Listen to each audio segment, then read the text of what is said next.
Friends, मेरी तो जहान और मेरे चैनल पीएससी विद ऋतु में आप सभी लोगों का बहुत बहुत स्वागत है। आज हमारा टॉपिक है जेट स्ट्रीम मतलब जेट प्रवाह। जेट स्ट्रीम क्या होती है, क्या विशेषताएं होती हैं, उसकी क्या महत्व है, कितने प्रकार की होती हैं, किस तरीके से उनका विकास चक्र है और ये कहाँ पर चलती हैं, है ना, और क्या क्या कारण हैं इनके चलने के। तो मतलब पूरा सब कुछ आज हम इस वीडियो में जेट स्ट्रीम के बारे में पढ़ने वाले हैं। तो टॉपिक पूरा बहुत नया है। टॉपिक को समझने के लिए आपको वीडियो को पूरा एंड तक देखना बहुत ज़्यादा ज़रूरी है और ध्यान से देखिएगा। तो जेट स्ट्रीम क्या होती है, मैंने आपको पहले ही बता चुकी हूँ कि जो वायु होती है, हवा होती है, हवा क्यों चलती है जब किसी जगह पर एटमॉस्फेरिक प्रेशर ज़्यादा हो जाता है या एटमॉस्फेरिक प्रेशर कम हो जाता है। मतलब एटमॉस्फेरिक प्रेशर में जब वेरिएशन आ जाते हैं, डिफरेंसेस आ जाते हैं, तो उसकी वजह से वायु चलती है। हाई एटमॉस्फेरिक प्रेशर से लो एटमॉस्फेरिक प्रेशर, मतलब उच्च वायुदाब क्षेत्र से निम्न वायुदाब क्षेत्र की ओर हवा चलती है। तो जो हमारी जेट स्ट्रीम है, जेट स्ट्रीम भी एक हवाई है, करेंट है, ये एयर करेंट है, वायुधारा इसको बोलते हैं। तो क्या होता है, हमारी पृथ्वी से क्षोभ मंडल की ऊंचाई पर, मतलब समुद्र तल मतलब भूतल मतलब जो भूतल है या फिर समुद्र तल, सबसे नीचा स्थान जो मेजर किया जाता है वो सबसे नीचा स्थान नहीं, मतलब समुद्र तल से ही किसी चीज को मेजर किया जाता है। तो हमारा समुद्र तल है, समुद्र तल से क्षोभ मंडल की ऊंचाई पर लगभग 10 से 12 किलोमीटर की ऊंचाई पे। क्षोभ मंडल पूरी सीमा होती है 20 किलोमीटर की होती है ना। मैंने आपको बताया है कि जो वायुमंडल है बहुत सारी परतों से मिलकर बना हुआ है, वायु की परतों से मिलकर बना हुआ है। तो उसमें सबसे नीचे आते हैं क्षोभ मंडल, समताप मंडल, मध्य मंडल, बाह्य मंडल, ये होता है ना। तो सबसे नीचे क्षोभ मंडल लगभग 20 किलोमीटर की होती है। लेकिन ये जो हमारी जेट स्ट्रीम है वो चलती है समुद्र तल से, मतलब धरातल से ये लगभग 10 से 12 किलोमीटर की ऊंचाई पर चलती है ना। और ये पश्चिम से पूर्व की डायरेक्शन में चलती है, दोनों गोलार्धों में चलती है ना। जैसे कि मैं यहाँ पर एक गोलार्ध ले रही हूँ, ये मैंने बना लिया। ये प्राइम मेरिडियन हो गया हमारा, भूमध्य रेखा हो गई, और ये अलग अलग इसके अक्षांश हो गए, है ना। तो ये क्या करती है, जो जेट स्ट्रीम है, जेट स्ट्रीम मतलब भूतल से लगभग 10 से 15 किलोमीटर की ऊंचाई पे या 10 से 12 लगभग 10 से 12 किलोमीटर की ऊंचाई पर चलती है। 10 से 12 किलोमीटर की ऊंचाई पर पश्चिम से आने वाली पवन प्रवाह जो विसर्पी होती है, तेज होती है, सक्रिय होती है। मतलब तेज होती है, ये तो हमें पता है, तेज होती है। विसर्पी मतलब क्या होता है, विसर्पी मतलब कि जो इस तरीके से चलती है, जो रैस्वी वेव्स होती है ना, मतलब जो लहरदार तरंगों चलती है ना, उसको क्या बोलते हैं, उसको बोलते हैं विसर्पी। विसर्पी मतलब सांप की तरह चलना। जैसे नदी के बारे में बताया था, विसर्पित नदी होती है ना। तो वैसे ही विसर्पित धाराएं भी होती, वायु धाराएं भी होती, एयर करंट भी होती है। विसर्पित मतलब कि जो सांप की तरह चलता है, मतलब इस तरीके से वेव्स उसके होते हैं और इस तरीके से चलती है। सक्रिय होती है, बहुत छोटे से, मतलब पतली होती है, सक्रिय होती है, धारा के रूप में चलती है और पश्चिम से चलती है। यह हमेशा चलती है, मतलब पश्चिम से पूर्व की तरफ चलती है। लेकिन अलग अलग तरीके की होती है, दोनों गोलार्धों में चलती है। उत्तरी गोलार्ध और दक्षिण गोलार्ध दोनों गोलार्धों में चलती है और अधिकतर शीतोष्ण कटिबंध में चलती है। मगर ये और भी कटिबंध में चलती है। जो शीतोष्ण कटिबंध है वो हमारा 35 से लेकर, मतलब 40 से लेकर ऊपर पूरा शीतोष्ण या शीत कटिबंध होता है ना। शीतोष्ण कटिबंध, उसके ऊपर शीत कटिबंध होता है। तो ये चलती मोस्टली यहीं पर ही है, शीतोष्ण कटिबंध पे, जहाँ जो क्षेत्र होते हैं उन क्षेत्रों में चलती है। मगर ऐसा नहीं है कि ये उष्ण कटिबंध में नहीं आ सकती है, क्योंकि ये हवा है, हवा तो बहकर कहीं भी आ सकती है। तो अधिकतर ये शीतोष्ण, दोनों गोलार्ध के शीतोष्ण कटिबंध पे चलती है ना। और पश्चिम से इनका डायरेक्शन होता है पूर्व की तरफ। लेकिन ये पूर्वी जेट प्रवाह भी होती है और पश्चिमी जेट प्रवाह भी होती है, और दोनों गोलार्धों में चलती है। सबसे ज्यादा इनका विकास कहाँ होता है, मतलब सबसे ज्यादा ये कहाँ चलती है, जैसे यहाँ पर इनकी गति कम होती है, इनकी जो स्पीड ऊपर नीचे होती रहती है अक्षांशों के हिसाब से, है ना।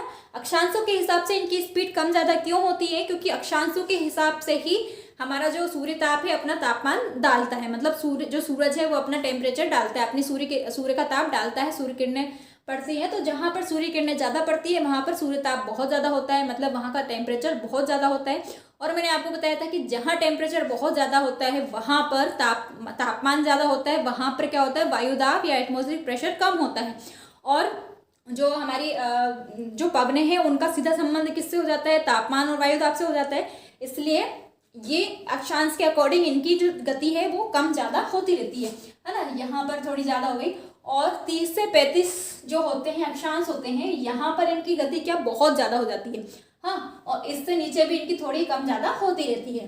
तो 30 दोनों गोलार्धों में 30 से 35 जो अक्षांश होते हैं, यहाँ पर इनकी स्पीड क्या बहुत ज़्यादा हो जाती है। तो मैंने आपको बताया कि जेट प्रवाह क्या होती है। जेट प्रवाह एक प्रवाह होती है, वायुधारा होती है जो पश्चिम से पूर्व की तरफ चलती है, भूतल से या समुद्र तल से लगभग क्षोभ सीमा या क्षोभ मंडल में चलती है ना। क्षोभ सीमा या क्षोभ मंडल मतलब कि लगभग धरातल से 8 से 12 किलोमीटर की ऊंचाई पर यह चलती है। ये पश्चिम से पूर्व की तरफ चलती है और सक्रिय विसर्पित तेज पवन प्रवाह होती है। सक्रिय विसर्पित तेज पवन प्रवाह, है ना। विसर्पित मतलब ये इस तरीके की वेव्स बनाती है, राशि वेव्स ये बनाती है। तो ये हो गया जेट स्ट्रीम हो गया, दोनों गोलार्धों में होती है, उत्तर में भी होती है, दक्षिण में भी होती है, और पूर्व गोलार्ध पूर्वी जेट प्रवाह भी होती है, पश्चिमी जेट प्रवाह भी होती है, क्योंकि ये अधिकतर पश्चिम की तरफ से ही आती है, पूर्व की तरफ से बहुत रेयरली आती है ना। तो अधिकतर ये पश्चिम की तरफ से ही आती है, इसलिए ये पछुआ पवन है ना, वेस्टर्ली जिसको बोलते हैं, क्योंकि ये पश्चिम की तरफ से आती है। भारत में भी जेट प्रवाह आती है, और इनका जो इनकी जो स्पीड होती है ज़्यादा होती है, वो कब ज़्यादा होती है, ये टेम्परेचर के अकॉर्डिंग होती है। मतलब जब शीत ऋतु होती है, मतलब जब ठंडी के मौसम आते हैं तब इनकी स्पीड बहुत ज़्यादा हो जाती है, और जब इनके गर्मी के मौसम आते हैं तब इनकी स्पीड कम हो जाती है। और एक और इनका नेचर है कि जैसे ठंड ज़्यादा पड़ती है, मतलब शीत ऋतु जब आती है, विंटर का सीजन जब आता है, तो ये क्या करती है, ये चलने लगती है ध्रुवों की पोल्स की साइड चलने लगती है।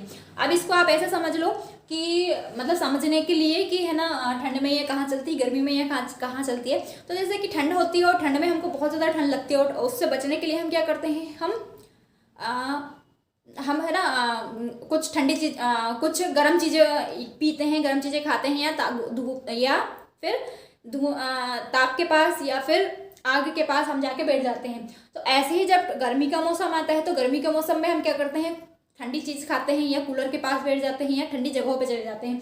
तो तब ऐसे ही इनका नेचर है जेट प्रवाह का, कि गर्मी जब शीत ऋतु आती है ना, तो शीत ऋतु आती है तो ये क्या करती है, अपने आप को ठंड से बचाने के लिए कहाँ आ जाती है। सिर्फ मैं समझाने के लिए आपको बता रही हूँ, डेफिनेशन में ऐसा नहीं लिखना है कि अपने आप को ठंड से बचाने के लिए ये धरा जाती है। तो शीत ऋतु में क्या होता है, शीत ऋतु में ये भूमध्य रेखा की ओर चलने लगती है, नीचे की साइड चलने लगती है ना, क्योंकि इनको ठंड लग जाती है, और अपने आप को बचाने के लिए भूमध्य रेखा के पास उष्णकटिबंध है, यहाँ पर धूप बहुत तेज होती है, यहाँ पे तापमान बहुत ज़्यादा होता है, तो यहाँ पर आ जाती है। ये सिर्फ मैं आपको समझाने के लिए बोल रही हूँ, डेफिनेशन में आप बिल्कुल मत लिखना कि शीत से बचने के लिए, गर्मी से बचने के लिए, ठंड से बचने के लिए आती है, ऐसा कुछ नहीं लिखना, सिर्फ समझाने के लिए बोल रही हूँ। और ग्रीष्म ऋतु में यह कहाँ चलती है, ग्रीष्म ऋतु में ग्रीष्म होती है, तापमान बहुत ज़्यादा होता है, तो ग्रीष्म ऋतु में क्या करती है, ग्रीष्म ऋतु में इनका डायरेक्शन पोल्स के साइड हो जाते हैं, मतलब ध्रुवों की साइड ये चलने लगती है। तो ये हमारी जेट स्ट्रीम हो गई। इनकी कुछ विशेषताएं होती हैं, है ना। विशेषताएं इनकी क्या है, इनकी जो मैंने अभी आपको सारी बता दी विशेषता, कि ये पश्चिम की तरफ से चलती है, क्षोभ सीमा या क्षोभ मंडल में चलती है, भूतल से 10 से 12 किलोमीटर की ऊंचाई पर चलती है, पश्चिम की साइड से चलती है, और सबसे ज़्यादा विकास इनका क्या होता है, 30 से 35 डिग्री अक्षांश पर सबसे ज़्यादा विकास होता है, और इनकी गति चेंज होती रहती है। मतलब ग्रीष्म ऋतु में इनकी गति बहुत ज़्यादा हो जाती है, और शीत ऋतु में इनकी ग्रीष्म ऋतु में इनकी गति बहुत कम हो जाती है, और शीत ऋतु में इनकी गति बहुत ज़्यादा हो जाती है। और दोनों ही गोलार्ध में अधिकतर ये शीतोष्ण कटिबंध या शीत कटिबंध में ये चलती हैं, और ये जहाँ चलती है वहाँ के जो वातावरण है, वहाँ का जलवायु उसमें बदलाव कर देती है। अब ये भारत में भी चलती है ना। भारत में ये आपने देखा होगा कि ठंड के मौसम में उत्तरी मैदान जितने भी हैं, उत्तरी मैदान से लगे हुए कौन कौन से स्टेट हैं, उत्तरी मैदान से लगे हुए स्टेट हैं, जैसे उत्तराखंड हो गया, है ना।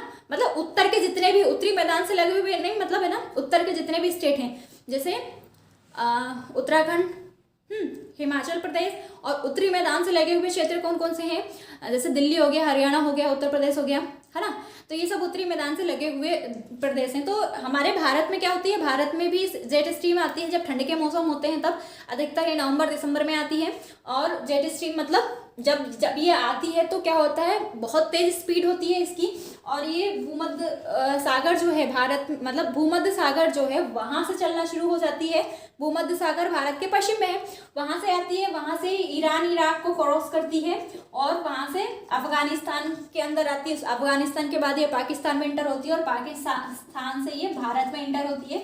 और भारत में सबसे पहले ये कहाँ पर आ जाती है, सबसे पहले राजस्थान, मतलब भारत में ये इंटर होती है और अलग अलग राज्यों में ये आना शुरू हो जाती है। तो जैसे ही ये एंटर होती है, यहाँ भारत के मौसम को चेंज कर देती है।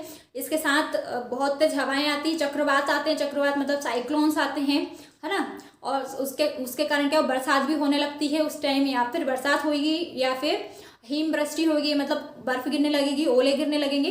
तो ये सब होता है जेट स्ट्रीम के कारण होता है, जो कि भारत में ठंड के मौसम में आती है, शीत के मौसम में आती है। और ये जो बरसात होती है वो लाभदायक भी होती है, क्योंकि ना वो हमारे मौसम में बदलाव भी करती है ना। उसके बाद ही हमारे ठंड बहुत ज़्यादा बढ़ जाती है। और जो बरसात होती है वो गेहूं की फसल के लिए भी बहुत ज़्यादा लाभदायक होती है ना। और कई बार क्या होता है कि ये एक वैसे तो इनका जो साइक्लोन है, मतलब ये जो आती है, पछुआ पवनें आती हैं 1 या 2 दिन के लिए आती है, 2 या 3 दिन के लिए आती है, इनका लाइफ साइकिल इतना ही होता है। लेकिन कई बार क्या होता है, एक के बाद बहुत सारे चक्रवात आना शुरू हो जाते हैं, है ना। तो ये महीने भर तक चलती हैं। तो ये हो गया। फिर ये जहाँ जहाँ जाती हैं वहाँ के टेम्परेचर, वहाँ के जलवायु को, तापमान को चेंज कर देती है, जलवायु को पूरा चेंज कर देती है। कई बार ये जलवायु को पूरा ही उल्टा पुल्टा कर देती है। ये ठंड के मौसम में जहाँ जो ठंडे इलाके हैं वहाँ पर गर्म हवाएं चली जाती हैं, और जब गर्म इलाके हैं वहाँ पर ठंडी हवाएं चल जाती हैं, है ना। जब ये बहुत ज़्यादा तेज स्पीड इसकी ज़्यादा होती है तब ऐसा होता है, कहीं कहीं पर ऐसा होता है कि पूरे मौसम को ही उल्टा कर देती है। और जहाँ जहाँ जाती है वहाँ पर वर्षा करती हैं, है ना। तो अधिकतर वर्षा जो जेट स्ट्रीम के ऊपर नीचे जो क्षेत्र हैं उन पर होती है, और आसपास वाले क्षेत्रों में भी ये वर्षा को नियंत्रित करती है। तो ये मैंने आपको विशेषता बता दी। अब इसके कुछ प्रकार हैं। अब जेट स्ट्रीम के अलग अलग तरह के प्रकार होते हैं कि अलग अलग कैसी होती है। जैसे सबसे पहले जो जेट स्ट्रीम होती है, अब मैंने आपको बताया कि जेट स्ट्रीम एक हवा है, हवा मतलब वायु धारा है, एयर करंट है। तो ये अक्षांशों को पर के आधार पर इनके अलग अलग प्रकार हैं। तो सबसे ऊपर ध्रुव है, तो ध्रुवीय वाताग्र जेट प्रभा पहले आती है।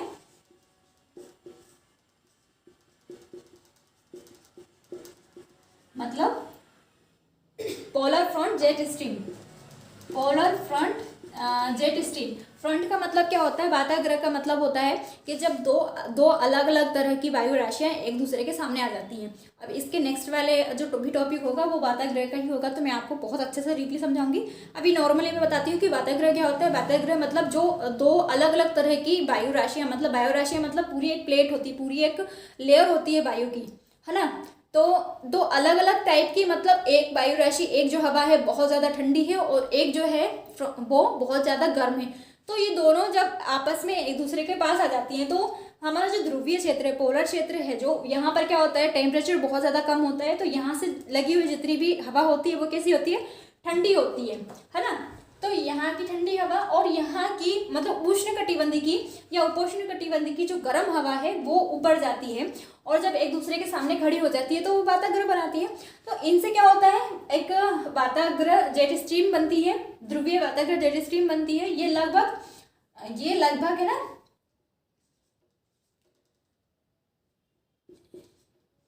ये 50 से 70 डिग्री अक्षांश पर ये बनती है, और थोड़ा ऊपर नीचे भी हो सकती है। मतलब ये 40 और ये 80 भी हो सकती है, क्योंकि हवा है, हवा थोड़ा ऊपर नीचे हो सकती है।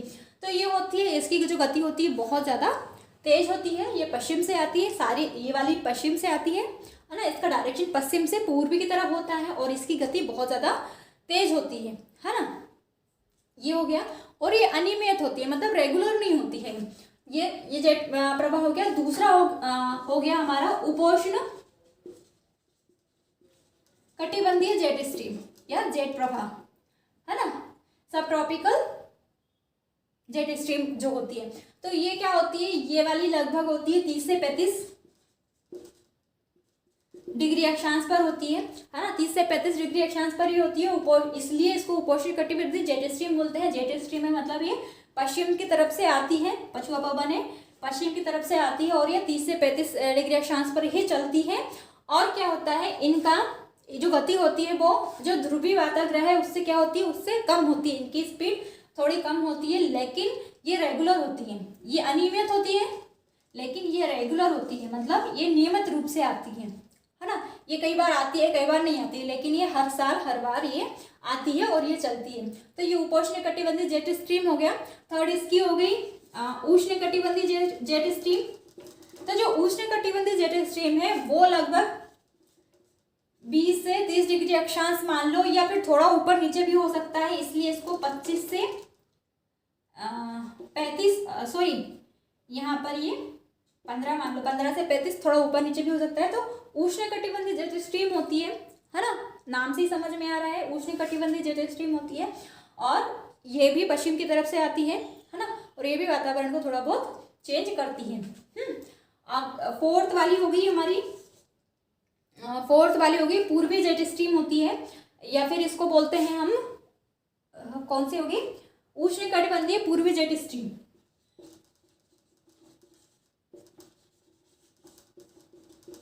अब ये पूर्वी जेट स्ट्रीम है इसलिए मतलब ये उष्ण कटिबंध है, उष्ण कटिबंध मतलब वही ये इसी अक्षांश पे 30 से 35 या थोड़ा ऊपर नीचे कर लो इसको 25 से 40 डिग्री अक्षांश या 35 डिग्री अक्षांश पर ये पूर्वी की तरफ से आती है। अब सारी की सारी जो जेट स्ट्रीम है पश्चिम की तरफ से आती है, लेकिन उष्ण कटिबंधीय पूर्वी जेट स्ट्रीम जो होती है वो आती है पूर्वी की तरफ से आती है, मतलब इसका डायरेक्शन पूर्व से पश्चिम की तरफ होता है। अब क्या होता है, कई बार हमारे भारत के ऊपर और या अफ्रीका के ऊपर गर्मियों में क्या होता है, बहुत गर्म हवाएं चलती है। अब गर्मियों में गर्म हवाएं चलने का कारण ये है उस साइड, क्योंकि भारत के उत्तर में क्या है, भारत के उत्तर में तिब्बत का पठार है और तिब्बत का पठार बहुत बड़ा है। इसका क्षेत्रफल कितना है, क्योंकि एक तो ये पठार है, दूसरा इसका क्षेत्रफल लगभग 25 लाख वर्ग किलोमीटर है, मतलब बहुत ज़्यादा है। हमारे भारत का जो क्षेत्रफल है वो कितना है, जल्दी से कमेंट करके बताइए कि भारत का क्षेत्रफल कितना है। मेरे बोलने से पहले जल्दी से वीडियो को पॉज करके बताइए कि भारत का क्षेत्रफल कितना है। चलिए ठीक है, मैं बताती हूँ भारत का क्षेत्रफल कितना है। भारत का जो क्षेत्रफल है वो 32,87,263 वर्ग किलोमीटर है ना, लगभग शॉर्ट में इसको बोल देते हैं 32 लाख वर्ग किलोमीटर। वो कितना है, 32,87,263 वर्ग किलोमीटर है। और जो तिब्बत का पठार है हमारा, उसकी क्षेत्रफल कितना है, 25 लाख वर्ग किलोमीटर। तो मतलब थोड़ा सा ही, ये लगभग 75-76% भारत के पूरा एक तिब्बत का पठार है। और ये पठार है गर्मियों में बहुत ज़्यादा गर्म हो जाता है, बिल्कुल एक हीटर की तरह काम करता है। तो इसके ऊपर जितनी लगने वाली जितनी भी हवा है वो क्या करती है, गर्म हो जाती है, गर्म होकर ऊपर हल्की होती है, ऊपर होती है, और ये पूर्वी की तरफ से पश्चिम की तरफ भारत के ऊपर चलने लगती है। अब ये भारत के ऊपर भी चलती है और पाकिस्तान की तरफ भी जाती है। तो ये क्या करती है, ये जो पूर्वी जेट प्रवाह है ये भारत में मानसून को लाने के लिए सबसे ज़्यादा उत्तरदायी कोई कारक है तो वो है पूर्वी जेट प्रवाह, है ना। पूर्वी जेट प्रवाह भारत में मानसून को लाने के लिए सबसे ज़्यादा उत्तरदायी होती है, मतलब ये भारत में मानसून को लेकर आती है। और मानसून से क्या होता है, बरसात होती है और हमको पानी मिलता है। तो जो भारत है सबसे ज़्यादा डिपेंड करता है मानसून पर ही, और मानसून डिपेंड करती है पूर्वी जेट प्रवाह पर, उष्ण कटिबंधीय पूर्वी जेट प्रवाह पे करती है। तो जो पूर्वी जेट प्रवाह है वो अफ्रीका के ऊपर चलती है और भारत के ऊपर चलती है, पाकिस्तान के ऊपर चलती है, अफ्रीका के ऊपर चलती है। तो मतलब जितने गर्म क्षेत्र है वहाँ पर ये पूर्वी जेट प्रवाह चलती है। और उसका एक फिफ्थ टाइप है, मतलब एक लास्ट टाइप है लोकल जेट प्रवाह या फिर क्षेत्रीय जेट प्रवाह बोलते हैं। मतलब ये छोटे छोटे जेट प्रवाह होते हैं कि छोटे छोटे जो क्षेत्र होते हैं वहाँ पर तापमान, वायुदाब, दाब प्रवणता, प्रेशर ग्रेडियंट में डिफरेंसेस आने की वजह से हवाएं चलने लगती हैं। और ये हवाएं कैसी होती है, हवाएं कई बार बहुत ज़्यादा तेज़ होती है, तो इसको जेट स्ट्रीम बोल देते हैं। इनका डायरेक्शन और मतलब उस स्थान के हिसाब से होता है, और ये उस छोटे से स्थान को ही प्रभावित करती है, वहाँ के मौसम को ही प्रभावित करती है। और ये पूरी पृथ्वी पर कहीं भी चल सकती है, मतलब आर्कटिक से लेकर भूमध्य रेखा पर ये कहीं पर भी चल सकती है, और छोटी छोटी होती है, लोकल एरिया में चलती है, इसलिए इसको लोकल जेट स्ट्रीम ही बोलते हैं, मतलब क्षेत्रीय जेट प्रवाह इसको बोलते हैं। तो ये हो गए जेट प्रवाह के पूरे प्रकार हो गए, 5 प्रकार की होती है। मतलब ध्रुवीय वाताग्रह जेट स्ट्रीम होती है, पोलर फ्रंट जेट स्ट्रीम होती है जो पोल के आसपास होती है, मतलब इसमें ऊपर की ध्रुवीय मतलब ऊपर की जो ध्रुव से लगी हुई ठंडी हवा है वो, और वो उष्णकटिबंधीय क्षेत्र की जो गर्म हवा है वो जब आती है मिलती है आपस में तो चक्रवात बनाती है। और वो इसके ऊपर क्या होता है, इसके ऊपर ठंडी हवा होती है और इसके नीचे गर्म हवा चलती है ना, क्योंकि ये यहाँ साइड कुछ चलती है तो इसके ऊपर पोल है, पोल के कारण ठंडी हवा चलती है और इसके नीचे उष्णकटिबंधीय क्षेत्र है तो उसके कारण गर्म हवा चलती है ना। ये हो गया ध्रुवीय वाताग्र जेट स्ट्रीम हो गया। फिर उपोष्णकटिबंधीय जेट स्ट्रीम मुझे 30 से 35 डिग्री अक्षांश पर चलती है ना, और ये रेगुलर होती है। इसकी स्पीड जो वाताग्र जेट स्ट्रीम है या फ्रॉन जेट स्ट्रीम है उसकी स्पीड से थोड़ी सी कम होती है, लेकिन ये रेगुलर होती है और 30 से 35 डिग्री अक्षांश पर ये चलती है। उष्णकटिबंधीय जेट स्ट्रीम है ना, जो यहाँ चलती है, और उष्णकटिबंधीय पूर्वी जेट प्रभाव जो पूर्वी की तरफ से आती है और भारत में मानसून के लिए उत्तरदायी कारक होती है, और लोकल जेट स्ट्रीम। तो ये मैंने आपको बता दिया कि जेट स्ट्रीम ये होता है। अब जेट स्ट्रीम का विकास किस तरीके से होता है, मतलब जेट स्ट्रीम चलती किस तरीके से है। अब आपको ये पता है कि जेट स्ट्रीम एक विसर्पित मार्ग में चलती है ना। हाँ, और इनका संबंध डायरेक्ट किससे है, संबंध इनका दाब प्रवणता मतलब प्रेशर ग्रेडियंट है ना, प्रेशर ग्रेडियंट मतलब एटमॉस्फेरिक प्रेशर से इनका संबंध है, टेम्परेचर से इनका संबंध है ना। तो ये जब क्या होता है कि ये ध्रुवों के पास अक्सर ये ध्रुवों के पास से ही बनना शुरू होती है। अब ध्रुवों के पास क्या होता है, टेम्परेचर बहुत ज़्यादा कम होता है यहाँ, क्योंकि बर्फ़ जमी रहती है और बर्फ़ के कारण क्या होता है वहाँ का टेम्परेचर बहुत ज़्यादा कम हो जाता है। जब टेम्परेचर बहुत ज़्यादा कम हो जाता है तो प्रेशर बहुत ज़्यादा हाई हो जाता है। तो एटमॉस्फेरिक प्रेशर वहाँ पर कैसा होता है, हाई होता है, बहुत उच्च वायुदाब क्षेत्र भूतल पर बन जाता है ना। अब एक जगह उच्च वायुदाब क्षेत्र बनेगा तो दूसरी जगह निम्न वायुदाब क्षेत्र बनेगा, तो उसी के ऊपर क्षोभ मंडल में या क्षोभ सीमा में क्या होता है, निम्न वायुदाब क्षेत्र बन जाता है ना। तो इसके कारण एक चक्रवात की स्थिति पैदा हो जाती है और जो हवा है भंवर के रूप में चलने लगती है। भंवर के रूप में मतलब गोल गोल घूमने लगती है ना। तो इसके जो विकास है, मतलब इसका जो फेस है, इसके 4 फेस है, 4 फेस में ये इनका विकास होता है ना। ये और पूरे एक विसर्पित मार्ग में चलना शुरू हो जाती है। तो फर्स्ट फेज में क्या होता है, फर्स्ट फेज में ये इसके ऊपर पोल्स के ऊपर चलना शुरू होती है और ये हल्की हल्की होती है, मतलब ये इस डायरेक्शन में चलेगी, लेकिन क्या होता है कि ये रेसवी किरणें नहीं बनाती, मतलब विसर्पित मार्ग नहीं बनाती है, सिंपली चलती रहती है ना। और पश्चिम से पूर्व की तरफ इनका डायरेक्शन होता है, यही तो पता ही है। और ये बहुत हल्की सी चलती हैं। फिर सेकंड फेज में क्या होता है, सेकंड फेज में इनमें हल्का सा ऐसा घुमाव आता है, हल्का आता है, लेकिन ये बहुत ज़्यादा नहीं होता है। मैं इधर बता दे रही हूँ, ये होता इधर ही है, लेकिन है ना। अब सेकंड फेज में क्या होता है, सेकंड फेज में यहाँ पर ये हल्का ऐसी हल्की सी आती है, बहुत ही हल्का सा घुमाव आता है, मतलब कि हल्का सा ये जो हवा है, जो जेट प्रवाह है, थोड़ा भूमध्य रेखा की ओर आना शुरू हो जाती है, बिल्कुल हल्का सा होता है। और थर्ड फेज में क्या होता है कि ये बहुत ज़्यादा आना शुरू हो जाती है, बहुत ज़्यादा इसमें जो किरणें हैं, मतलब सॉरी जो हवा है, ये बहुत ज़्यादा वेव्स इसकी जो ऐसे जो चलती है ना, इसको रास्वी वेव से बोलते हैं, रास्वी तरंग बोलते हैं, या इंग्लिश में रास्वी वेव्स ही इसको बोलते हैं।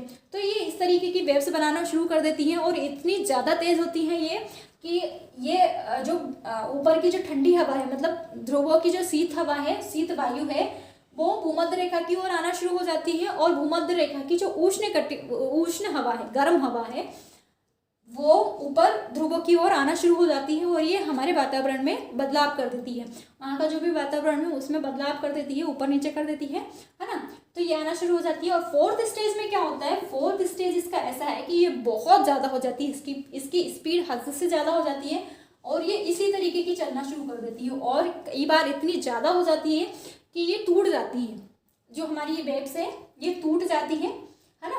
जैसे मैंने नदी का बताया था कि नदी जब ज़्यादा घुमाव कर लेती है तो वो टूट जाती है और गोकुल झील बनाती है। तो उसी तरीके से ये वेव्स भी जब बहुत ज़्यादा तेज हो जाती है तो ये वेव टूट जाती है, टूट कर ये अलग अलग शेल्स में आ जाती है। ये शेल अलग हो गया, ये शेल अलग हो गया, अलग शेल में आ जाती है।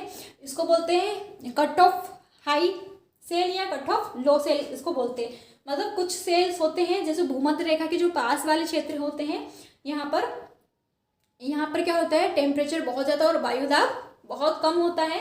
हाँ, और जो ध्रुवों के पास जो शेल होते हैं वहाँ पर क्या होता है, उनमें टेम्परेचर बहुत कम होने के कारण प्रेशर बहुत ज़्यादा हो जाते हैं, तो ये टूटकर अलग अलग हो जाती हैं और ये लगभग वहाँ के मतलब जहाँ से भी निकलती है, मतलब पूरे की पूरी ये उष्ण वायु ध्रुवों की तरफ चली जाती है और ध्रुवों की शीत वायु भूमध्य रेखा की ओर आने लग जाती है।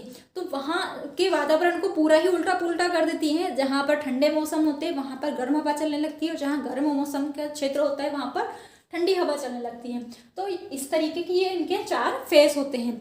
तो मैंने आपको पूरा इस वीडियो में बताया कि जेट स्ट्रीम क्या होती है। जेट स्ट्रीम क्या होती है, एक पवन प्रवाह होती है जो पश्चिम की तरफ से आती है, पूर्व की तरफ आती है। ये वायुमंडल मतलब भूतल से वायुमंडल में क्षोभ सीमा के आसपास ये चलती है, मतलब भूतल से 10 से 12 किलोमीटर की ऊंचाई पर ये चलती है, पश्चिम की तरफ से आती है और इनका विकास अधिकतर 30 से 35 डिग्री अक्षांशों पर ही होता है। दोनों ही गोलार्ध में चलती हैं, दोनों ही गोलार्ध के शीत या शीतोष्ण कटिबंध में ये अधिकतर चलती हैं, लेकिन कई बार क्या होती है, ये भूमध्य रेखा के पास भी आ जाती है ना, और उसके वातावरण को भी प्रभावित करती है। मतलब ये भारत में भी इंटर करती है, भारत में भूमध्य सागर से इंटर करती है पश्चिम की तरफ से और पाकिस्तान को क्रॉस करते हुए ये भारत में आती है और भारत के जो वातावरण है, जलवायु, उसको भी क्या करती है, चेंज करती है।